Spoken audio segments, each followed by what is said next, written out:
Okay, so this is a story about uh, this woman named Joy. Uh, but I'll back up first. I was working at this music festival in North Carolina, and it was the first one. It was just like out on this farm in the middle of the mountains somewhere, and it was like these like six friends that knew each other since like high school, and they, like one of them was a musician, and one was like a cook, Dragos. He just died. But they all lived their lives, and they came back and they're like living where they went to like high school, and they decided to like put this festival on, and it was really cool. It was really powerful, and it was called Soul Shine. I think it's like an Allman Brothers song, like "Let Your Soul Shine, better than moonshine." I don't know, something like that.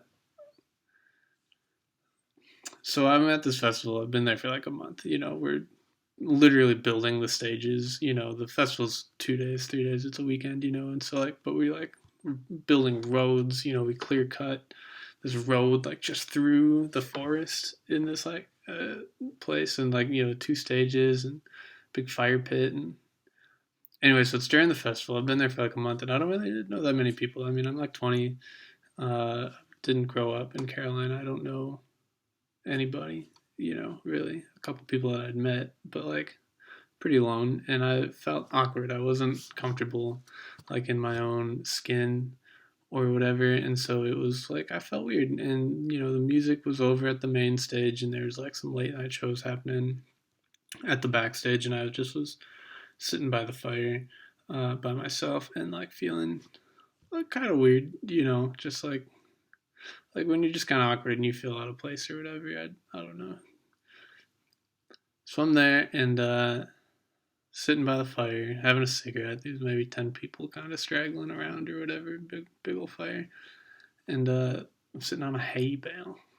And this woman, Joy, comes up, and she must have seen that how I was feeling. She's an old woman. She's like early 80s or something. Like she's like an old woman.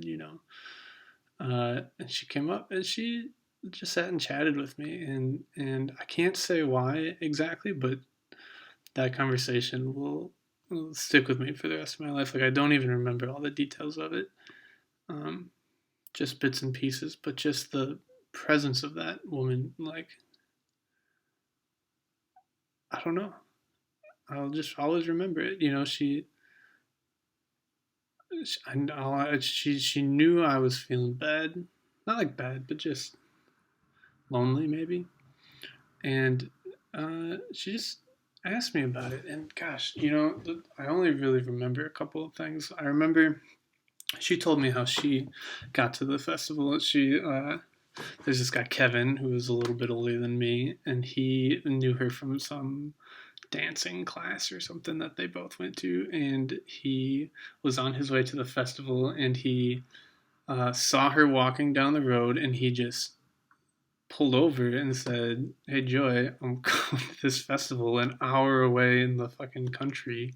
Do you want to come with?" And she's like, "Yeah." And they literally went to her house, packed her shit, and they went to the festival. She just decided to go. Uh, and and she told me, she gave me some life advice. I don't remember how it came up, but she said, no matter what decision you make, you can always change it. Nothing is that permanent. And that's not always true, obviously. Like if someone gets pregnant or dies, or, there are things that can't be changed, but there are a lot of things that can be. And when you're 19 or 26 or 50 or 82 or however old she was, that's good things to remember, like you move somewhere to like a new city because you want to see if it makes you happier, and you get there and you find out it doesn't. You can change that decision. You could go to school and find out you don't like the degree. You could get a job you don't like. You could date someone and find out that that's not what you're into. You could try new ways of dating people. How many polyamorous people do you know these days? Like all these things are decisions that are worth trying if you have an inkling to try it, and you can change that. And I don't think I'm doing justice telling the story of Joy at all, but